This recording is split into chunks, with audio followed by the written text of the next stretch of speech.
क्या आप भी रोज़ाना नाश्ते में कुछ नया और झटपट बनने वाली चीज़ ढूंढते हैं? तो आज हम आपके लिए लाए हैं एक बिल्कुल नई रेसिपी मटर डोसा। बिना दही, बिना सोडा और बिना इनो के सिर्फ गेहूं के आटे और हरी मटर से तैयार होने वाली ये टेस्टी, हेल्दी एंड क्रिस्पी नाश्ता जिसे आप सिर्फ 2 मिनट में बना सकते हैं। तो चलिए बिना देर के बनाते हैं सुपर टेस्टी मटर डोसा। इस रेसिपी को बनाने के लिए हम यहाँ पर ले लेंगे 1 कप ताज़ा हरा मटर, जिसे मैंने अच्छे से धो करके साफ़ कर लिया है। अब हम इसे मिक्सर जार में डाल देंगे। साथ में हम यहाँ पर डालेंगे 5 लहसुन की कलियाँ, 1 इंच अदरक, 4 हरी मिर्च और साथ में यहाँ पर हम थोड़े से धनिया के पत्ते भी डालेंगे, जिससे इसका कलर भी बहुत बढ़िया आता है और फ्लेवर भी काफ़ी बढ़िया आ जाता है। इसके बाद हम यहाँ पर थोड़ा थोड़ा पानी डाल करके इसका एक फ़ाइन पेस्ट बना करके तैयार कर लेंगे। तो यहाँ पर आप देख सकते हैं मैंने इसका फ़ाइन पेस्ट बना लिया है और आप इसका कलर भी देख सकते हैं कितना बढ़िया आया है। धनिया पत्ती डालने की वजह से इसका कलर और भी निखर गया है। इसके बाद हम इसे एक बड़े बॉल में ट्रांसफ़र कर देंगे और जार में जो भी थोड़ा बहुत पेस्ट बचा है उसे हम हल्का पानी डाल करके उसे भी अच्छे से निकाल लेंगे। अब हम इसमें डालेंगे आधा कप गेहूं का आटा, आधा कप सूजी मोटे वाले या फिर आप महीन वाले जो भी हो आप ले सकते हैं। साथ में हम यहाँ पर डालेंगे 1/4 कप राइस फ्लोर से डोसा काफ़ी क्रिस्पी बनता है, तो आप इसे ज़रूर डालिएगा। और इसके बाद हम इसमें डालेंगे नमक स्वाद के अनुसार, आधा चम्मच जीरा, साथ में यहाँ पर डालेंगे हाफ टी स्पून के करीब ब्लैक पेपर। इससे इसका टेस्ट बहुत ही बढ़िया हो जाता है। अब इन सबको हम बढ़िया से मिक्स कर लेंगे। इसे अच्छे से मिक्स करना है ताकि इसमें लम्प्स बिल्कुल भी ना रहें। बढ़िया से मिक्स करने के बाद हम इसमें डालेंगे अब पानी का इस्तेमाल हम यहाँ पर बिल्कुल डबल करेंगे, क्योंकि मैंने यहाँ पर आधा कप सूजी, आधा कप आटा और 1/4 कप राइस फ्लोर लिया था, तो उसका जस्ट डबल 2.5 कप आप यहाँ पर पानी डालिएगा, क्योंकि हमें इसकी कंसिस्टेंसी बिल्कुल रनी चाहिए। तो इस तरीके से हम इसमें 2.5 कप पानी ऐड करके पहले मिक्स कर लेंगे। तो देखिए यहाँ पर घोल बढ़िया से मिक्स हो गया है। इसकी कंसिस्टेंसी को भी मैं आपको दिखा देती हूँ। तो कुछ इस तरीके की कंसिस्टेंसी हमें चाहिए इस बैटर के लिए। तो बिल्कुल ये रनी, बिल्कुल पानी की तरह इसका ये कंसिस्टेंसी होना चाहिए, कुछ इस तरीके से। चलिए अब इसे ढक कर रख देते हैं रेस्ट करने के लिए। तब तक हम बनाते हैं एक बढ़िया सी चटनी इस डोसे के साथ खाने के लिए। तो यहाँ पर मैंने एक पैन में 1 टीस्पून ऑयल ले लिया है। 1 टेबल स्पून के करीब यहाँ पर हम चना दाल डालेंगे और इसे अच्छे से थोड़ी देर भून लेंगे। थोड़ा सा चना दाल जब भुन जाए तब हम इसमें 4 रेड चिली डाल देंगे और इसे भी हम थोड़ी देर भून लेंगे। दोनों चीज़ें जब थोड़ी सी भुन जाए तब हम इसमें डाल देंगे 2 बड़े साइज का प्याज, जिसे मैंने इस तरीके से स्लाइस कट करके ले लिया है। इसके बाद हम इसे भी थोड़ी देर भून लेंगे। थोड़ी देर भूनने के बाद हम इसमें डालेंगे 4 से 5 लहसुन की कलियाँ। अब इन सबको भी हम थोड़ी देर के लिए भून लेंगे। थोड़ी देर भूनने के बाद ही देखिएगा कि प्याज हमारा हल्का सा ट्रांसपेरेंट हो गया है। तब हम यहाँ पर डाल देंगे 2 टमाटर, जिसे मैंने इस तरीके से रफली स्लाइस करके ले लिया है।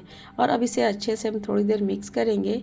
टमाटर प्याज को थोड़ी देर मिक्स करने के बाद हम इसमें डाल देंगे नमक स्वाद के अनुसार, 1/4 टीस्पून हल्दी, जिससे कलर काफ़ी बढ़िया आएगा, तो इसे आप ज़रूर डालिएगा। इस तरीके से हम इसे मिक्स कर लेंगे। थोड़ी देर मिक्स करने के बाद देखिएगा टमाटर बढ़िया से सौगी हो गए हैं। और लास्ट में हम इसमें डालेंगे इमली। यहाँ पर मैंने छोटे साइज के नींबू के आकार का इमली ले लिया है। इसे हम डाल करके इसे थोड़ी देर के लिए मिक्स कर लेंगे और अब हम यहाँ पर गैस को बंद कर देंगे। और ये मिक्सचर जब बढ़िया से ठंडा हो जाए तो हम मिक्सी जार में डाल करके इसका एक फ़ाइन पेस्ट बना लेंगे। ये वाली प्याज टमाटर की चटनी काफ़ी टेस्टी लगती है। आप इसे डोसे के साथ में, इडली के साथ, किसी के साथ भी इंजॉय कर सकते हैं। तो देखिए यहाँ पर कितना बढ़िया हमारा ये पेस्ट बन गया है और कितना बढ़िया इसका कलर भी आया है। अब हम इसे एक बॉल में ट्रांसफ़र कर लेंगे और इसके बाद हम इसमें लगाएंगे एक बढ़िया सा तड़का। तड़के के लिए मैंने तेल को गर्म करके थोड़ा सा सरसों और थोड़ा सा करी पत्ता डाल करके कुछ इस तरीके से इसमें तड़का लगा दिया है। तो देखिए कितनी बढ़िया हमारी चटनी बन गई। तो चलिए एक बार हम घोल को भी चेक कर लेते हैं। तो देखिए हमारा घोल बिल्कुल तैयार हो चुका है डोसे के लिए।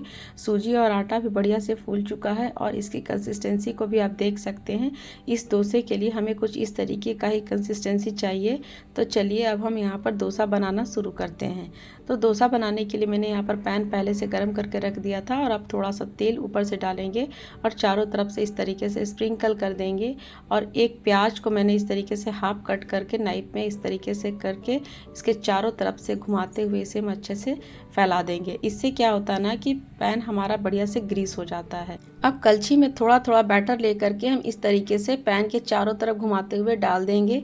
तो देखिए यहाँ पर ऊपर वाला पार्ट किस तरीके से एकदम ड्राई हो चुका है। अब हम यहाँ पर थोड़ा सा तेल इस तरीके से स्प्रिंकल कर देंगे और जब हमारा ऊपर का लेयर कुछ इस तरीके का हो जाए तब हम किनारे से डोसे को निकाल लेंगे। यहाँ पर आपको देखिएगा किनारे किनारे ये आराम से निकल जाएंगे। देखिए कुछ इस तरीके से मैंने इसे निकाला है और बहुत ही आसानी से ये बन करके तैयार हो जाते हैं और ये डोसा बनाने में बहुत टाइम भी नहीं लगता है। तो आप इसे आराम से ब्रेकफास्ट में या फिर इवनिंग स्नैक्स में छोटी मोटी भूख के टाइम आप इसे बना सकते हैं। तो देखिए कितना बढ़िया हमारा क्रिस्पी डोसा बन करके तैयार हो गया है। अब सेम प्रोसेस से हम बाकी के डोसा को बना करके तैयार कर लेंगे।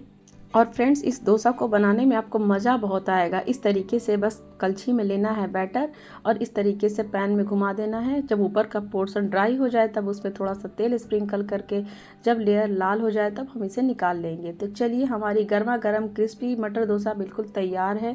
तो इसे हम सर्व करेंगे प्याज टमाटर की चटनी के साथ। तो फ्रेंड्स कैसी लगी आपको मेरी आज की ये रेसिपी? आपको मेरी आज की रेसिपी पसंद आए तो रेसिपी को लाइक कर दीजिएगा, अपने फ्रेंड्स एंड फैमिली को शेयर कर दीजिएगा। और अभी तक आपने हमारे चैनल को सब्सक्राइब नहीं किया है तो चैनल को सब्सक्राइब करके बेल आइकन को प्रेस जरूर कर दीजिएगा ताकि आपको मेरे आने वाले नए नए वीडियो की नोटिफिकेशन सबसे पहले मिल सके। मैं रिंकू मिलती हूँ एक ऐसी ही आसान सी रेसिपी के साथ। तब तक के लिए thanks for watching, take care, bye bye.